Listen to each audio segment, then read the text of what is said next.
Dan gak lama si Rajes pun datang ke tempat mereka, ke rumah mereka tuh kan. Dan kalian tahu dia mengeksekusinya kayak mana?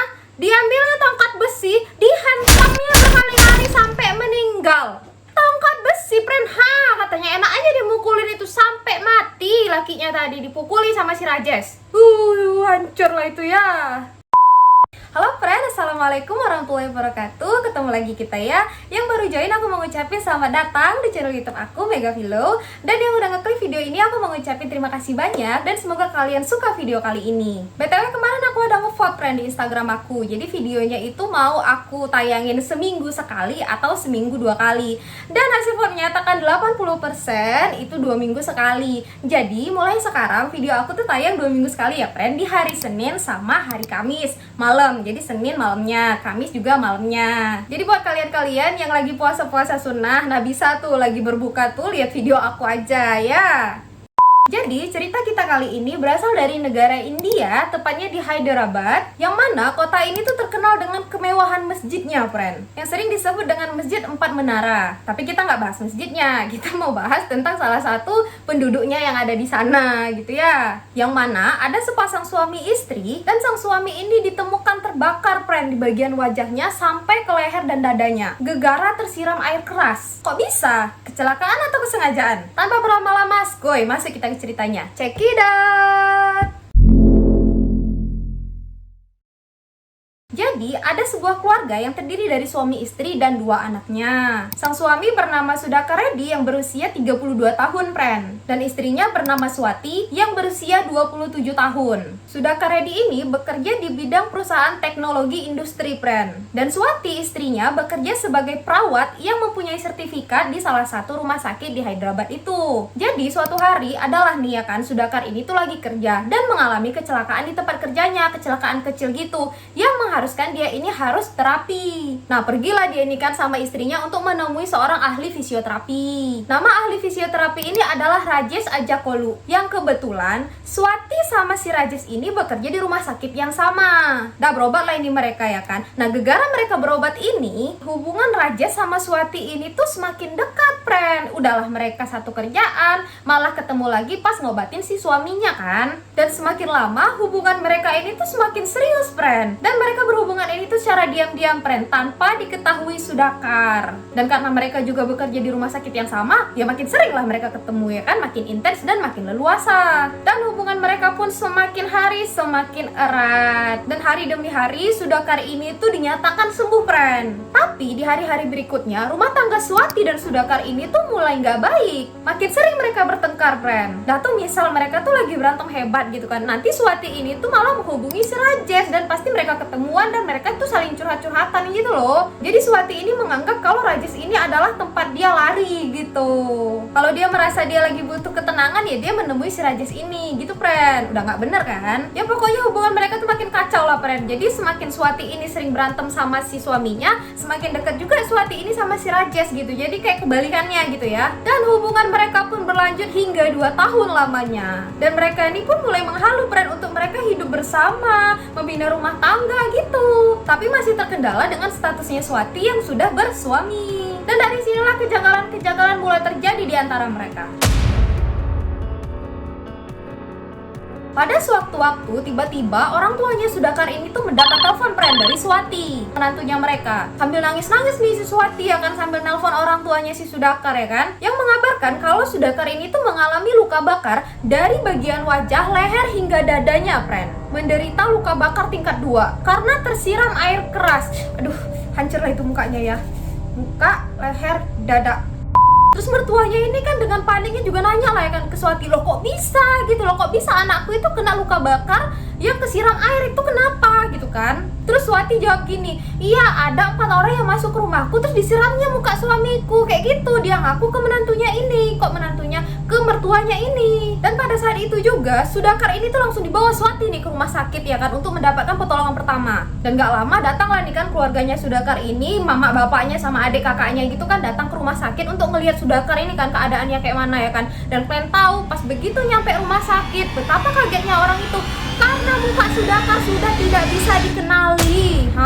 Dan pada saat itu juga Swati meminta kepada kedua orang tuanya Sudakar untuk dilakukan operasi nantinya, operasi plastik gitu friend, biar wajahnya itu bagus kembali. Dan iya, orang tuanya Sudakar setuju friend. Tapi di sisi lain pihak rumah sakit itu kurang setuju friend sama operasi plastik ini, karena menurut mereka luka bakar yang dialami oleh Sudakar ini tuh tidak lebih dari 30%. Jadi kayak nggak perlu dilakukan operasi plastik gitu. Tapi Swati itu tetap kekeh gitu loh friend. Pokoknya suamiku ini harus dioperasi gitu. Mungkin dia juga berpikiran kalau misalnya nih nggak dioperasi ya pasti mukanya hancur kan. Jadi dengan adanya operasi plastik ya setidaknya bagus lagi lah mukanya. Dan Swati tetap memaksa pihak rumah sakit untuk melakukan rekonstruksi wajah dan mengharuskan orang tua Sudakar ini untuk membayar uang muka sebesar 500.000 rupiah atau sekitar 104 juta friend pada saat itu. Nah, setelah dibayar sama orang tuanya, Sudakar ini nggak langsung dioperasi friend, karena dia harus menerima perawatan dulu nih untuk mukanya ini pulih dulu baru nanti dioperasi. Tapi friend, di saat Sudakar ini tuh dirawat, otomatis kan keluarganya ini selalu mengunjungi Sudakar ini kan, selalu stay lah gitu ya di samping Sudakar ini. Jadi adalah nih friend, adiknya Sudakar mulai memperhatikan nih abangnya yang lagi terbaring itu kan, dan dia merasa itu agak aneh friend, kayak ditengokinya abangnya itu lagi berbaring gini kan, kayak dia tuh curiga, kayak agak ragu gitu dia, kayaknya ini beda nih sama abangku nih, kayaknya bukan abangku nih gitu. Karena dia ngerasa bentuk badan abangnya ini tuh agak beda friend. Abangnya ini tuh terlihat agak gemukan dan agak tinggian gitu. Masalahnya mereka itu baru ketemu beberapa hari yang lalu sebelum kejadian itu. Kan gak mungkin kan dalam kelang waktu yang cuma beberapa hari tiba-tiba abangnya ini tuh makin gendut gitu. Oke, gendut oke lah gitu, beberapa hari mungkin bisa gendut gitu kan. Tapi tingginya kan gak mungkin kan tiba-tiba abangnya itu tinggi kan. Nah dari situ dia ini udah mulai curiga nih friend, agak aneh dia rasa. Dan lagi juga gerak-geri abangnya ini tuh agak beda dari biasanya friend. Masalahnya ini adeknya gitu, pasti dia tahu kan abangnya kayak mana kan. Oke baik, kita simpan dulu kecurigaan adiknya ya, lanjut. Jadi keluarganya Sudakar ini tuh memesan pelayanan khusus friend. Dan pada waktu itu pihak keluarga meminta kepada pihak rumah sakit untuk menyediakan sup kambing, karena Sudakar ini tuh sangat suka sekali sama sup kambing friend. Jadi sup kambing ini tuh adalah salah satu makanan favoritnya Sudakar. Dah datanglah tuh kan sup kambing yang udah dipesan sama keluarganya tadi kan, dibawa sama pelayan rumah sakit tadi kan. Nah dikasihkannya sama si Sudakar tadi untuk makan siang nih ceritanya. Tapi kalian tahu, Sudakar menolak sup itu friend. Perawatnya pun bingung lah ya kan, lah kok bisa dia nolak? Tadi kata keluarganya ini sup kesukaannya dia, makanya mereka pesan untuk dikasih ke dia. Sekarang ngapa nolak gitu kan? Ini dia nggak selera apa gimana gitu, bingung lah nih perawatnya kan. Terus ditanya friend sama perawatnya, kenapa? Kok nggak mau makan supnya? Lagi nggak selera apa gimana? terus Sudakar berbisik gini friend ke perawatnya, Aku nggak mungkin makan sup kambing sus, aku ini vegetarian. gitu. BTW kita hold dulu nih. Tadi kan adiknya ini udah curiga nih sama abangnya ini kan. Tapi pasti kalian berpikir kan, emang gak pernah dengar suaranya. Nah ternyata selama dia dirawat di rumah sakit ini dan selama ada keluarganya di situ, Sudakar ini gak pernah ngomong satu patah kata pun. Dia kalau misalnya ngomong pasti tuh pakai bahasa isyarat atau cuman sekedar bisik-bisik friend. Jadi adiknya ini dan beserta keluarganya yang ada di situ gak pernah sekalipun mendengar suara dari Sudakar ini. Gitu ya. Oke lanjut. Nah perawat yang udah ngerasa agak aneh, ngadulah dia sama keluarganya Sudakar ini kan. Pak, ini Sudakar nggak mau makan ini loh pak, nggak mau makan sop yang ku bawakan tadi loh, katanya dia vegetarian. Ya pihak keluarga jelas bingung lah kan. Apanya? Mana ada anakku vegetarian katanya kan. Dan dari sinilah friend, pihak keluarga mulai curiga sama orang yang lagi terbaring di rumah sakit tadi. Yang awalnya hanya adiknya yang curiga, sekarang udah satu keluarga nih friend yang curiga sama orang yang tadi lagi berbaring itu. Mereka mulai yakin kalau yang berbaring itu bukanlah Sudakar yang asli. Pihak keluarga pun melaporkan kepada polisi friend sama kecurigaan mereka ini untuk mengusut sebenarnya siapa pasien yang lagi berbaring itu pasti bukan Sudakar gitu. Dan polisi yang menerima laporan dari pihak keluarga ini pun langsung nih datang ke rumah sakit untuk menjemput Swati agar bisa mendapatkan keterangan lebih lanjut gitu. Karena kan cuma dia yang ada pada saat kejadian naas suaminya itu. Nah dijemput lah ini kan Swati kan, dibawa kantor polisi, diinterogasi lah Swati di situ. Polisi nanya, friend, kau yakin yang terbaring di rumah sakit itu suamimu? Bah, apanya bapak ini? Ya iyalah suamiku, terus siapa lagi? Ah, yakin kau? Yakin loh pak, jangan bapak kira gegara lakiku terbakar kayak gitu mukanya aku langsung gak kenal lakiku. Aku tahu siapa suamiku pak. Itulah jawaban yang diberi Swati, friend, kepada polisi. Nah, pada saat itu kesaksian Swati ini tuh gini, friend, ke polisi. Jadi ada 4 orang, friend, masuk ke rumahnya mereka, dan tiba-tiba mereka tuh nyiramkan air keras aja gitu ke wajah suaminya. Tapi alasan kenapa mereka masuk, terus kenapa mereka bisa nyiramin air keras itu ke suaminya tuh nggak ada penjelasan, friend. Swati hanya menyampaikan penjelasan sampai itu aja. Dan polisi kan nggak bodoh-bodoh kali gitu ya, friend. Makin curiga lah polisi ini sama Swati karena penjelasannya itu ngatung, nggak jelas. Ditekan sama polisi ya kan, friend, ditekan lagi. Pokoknya polisi nggak ngasih kendor, tekan terus.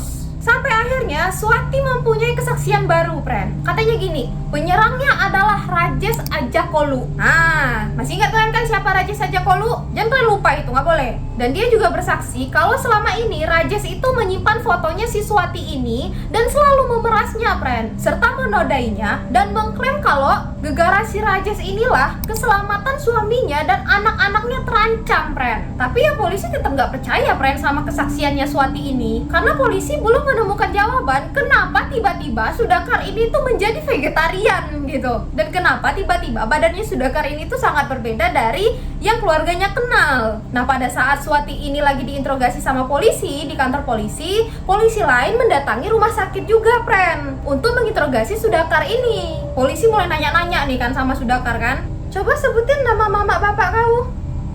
Bengong deh. Nama adik kau lah, kalau nggak kakak kau. Bengong lagi dah.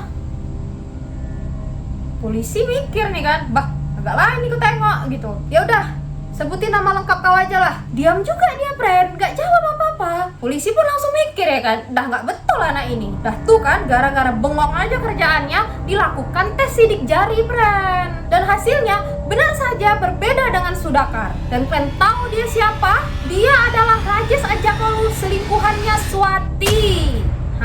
Dan pihak keluarga yang mendengar fakta yang mengejutkan itu langsung meminta polisi untuk menahan Swati dan ingin mencari tahu di mana keberadaan Sudakar yang asli sebenarnya. Dan setelah dicari tahu sama polisi, rupanya Sudakar sudah meninggal dunia, friend. Yang ngebunuh siapa?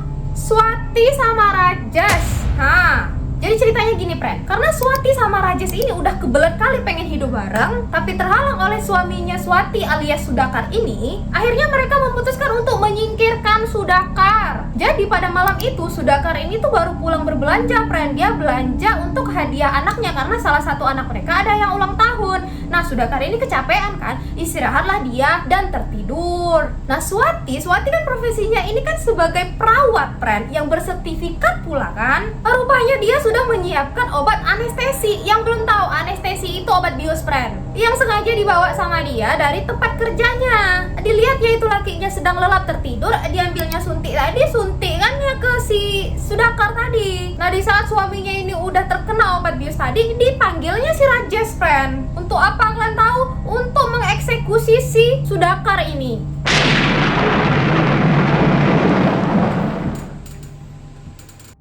Dan gak lama si Rajesh pun datang ke tempat mereka, ke rumah mereka tuh kan. Dan kalian tahu dia mengeksekusinya kayak mana? Diambilnya tongkat besi, dihantamnya berkali-kali sampai meninggal. Tongkat besi, friend, katanya enak aja dimukulin itu sampai mati. Lakinya tadi dipukuli sama si Rajesh. Hancur lah itu ya. Dan keesokan harinya, untuk memuluskan aksi mereka ini, mereka punya ide, friend, untuk menyiramkan muka si Rajesh ini tuh pakai air keras. Hancur tuh kan. Nanti baru dioperasi, friend, untuk menggunakan identitasnya Sudakar, biar mereka bisa hidup bareng. Dah gila nggak tuh? Gila kakak ini memang. Itulah kenapa, friend, waktu di rumah sakit tadi ngebet kali Swati ini tuh, lakinya ini harus dioperasi biar nggak ketahuan. Dan dalam keterangannya pun Swati mengaku kepada polisi rencana busuknya ini tuh terinspirasi dari film yang berjudul Ye Fadu, friend. Ini filmnya juga sama, dari India juga, yang dirilis pada tahun 2014, yang mana di sini filmnya itu melakukan operasi plastik untuk menyerupai orang lain. Betul-betul bau kali Swati ini, bah. Sumpah kau bau kali, Kak. Kau nggak mikir apa ya, DNA itu nggak bisa disamain. Sidik jari itu tuh beda, bisa dicek. Bau kali, kau memang bau. Dan setelah Swati ini ngaku semuanya ke polisi, Swati ini pun membawa polisi ke salah satu daerah terpencil kali dari kota, friend, jauh dari kota itu, untuk menunjukkan di mana jasad suaminya yang udah mereka bakar sampai angus. Kayak mana lah itu keluarganya mendengar kayak gitu, ya Allah. Ih, dan pastinya pihak keluarga pun kayak gak pernah nyangka gitu loh, menantunya sendiri loh tega buat kayak gitu ke suaminya yang mana itu anak mereka. Ih, ya Allah. Swati, istighfar Swati. Dan Swati pun dimasukkan ke dalam penjara pren selama menunggu persidangannya Swati ini. Dan beberapa minggu kemudian Rajes ini pun sembuh pren, pulih dari perawatannya. Tapi rekonstruksi wajah tadi nggak jadi. Dan pihak rumah sakit pun nggak mau nyerahin si Rajes ini ke polisi karena biaya rumah sakit belum terbayar. Karena kan orang tuanya Sudakar tadi hanya membayar uang muka aja kan yang sebanyak 500.000 rupiah tadi dan belum dilunasi pren. Tapi akhirnya pihak keluarga tetap membayar lunas biaya rumah sakit itu agar si Rajes ini tuh bisa dijebloskan ke dalam penjara. Dan gegara kasus ini juga baru diketahui kalau si Rajes ini ternyata bukan ahli fisioterapi yang bersertifikat. Jadi rupanya dia hanya sekolah 1 tahun pren di sekolahan fisioterapis tadi. Harusnya kan 4 tahun biar dapat keluar sertifikatnya kan. Dia cuma setahun, jadi dia nggak punya sertifikat. Dan Swati yang udah dipenjara selama 8 bulan, Swati ini tuh mendapatkan pembebasan dengan jaminan pastinya di tahun 2018. Karena Swati ini memang memenuhi syarat untuk penanggungan penahanan, pren. Tapi pas Swati balik nih ke rumah orang tuanya, nggak diterima sama keluarganya dia, pren. Orang tua kandung Swati menolak untuk Swati ini pulang ke rumah mereka. Bahkan orang tuanya ini udah nggak mengakui Swati ini tuh sebagai anak loh, pren. Dan keluarganya Swati pun udah membuatkan pemakaman secara simbolis, pren. Jadi mereka tuh menganggap Swati ini tuh udah meninggal, udah nggak ada. Pokoknya mereka menganggap Swati ini tuh udah mati lah. Dan karena orang tuanya Swati ini udah nggak mau nih menerima Swati kembali ke rumah mereka, akhirnya Swati ini tuh ditaruh di penampungan perempuan, pren. Sampai akhirnya sidangnya itu digelar. Tapi pada persidangan pertamanya dia pada tanggal 17 Maret 2021, Swati nggak hadir, pren. Kalian tahu karena apa? Karena dia kabur, melarikan diri dia entah kemana. Pas dengar itu, pengadilan juga langsung mengeluarkan surat perintah penahanan dan pembatalan jaminan untuk bisa mengirim Swati lagi ke penjara. Dan persidangan Swati dan Rajes masih berlangsung, pren, sampai saat ini. Dah, pren, gitu aja. Gimana menurut kalian kasus ini, ha? Coba lah ya, kita sharing aja di kolom komentar ya. Aku juga pengen dengerin pendapat kalian, pren, kayak mana. Emang menurut aku juga kasus ini pahok kali, ha? Betul-betul pahok, kok kepikiran dia terinspirasi dari film beda, kisah nyata. Kenapa dia nggak mikir jauh gitu loh sebelum ngelakuin aksinya itu? Memang pahok kali kamu Swati. Udahlah, atur aja lah kayak mana enaknya ya Swati ya. Udah lah ya friends, segitu aja cerita kita kali ini. Kalau ada salah dan kurang aku mohon maaf. Dan aku juga selalu mau doain semoga kita selalu didekatkan dengan orang-orang yang baik. Dan tentunya kita juga harus jadi baik dulu. Dah, segitu aja cerita kita kali ini ya. Jangan kalian selingkuh, jangan ikutin Swati ini, nggak baik selingkuh ya. Dah lah friends, kalau gitu aku pamit undur diri. Semoga kalian suka sama videoku ini. Dan sampai jumpa di video selanjutnya. Bye bye, assalamualaikum warahmatullahi wabarakatuh.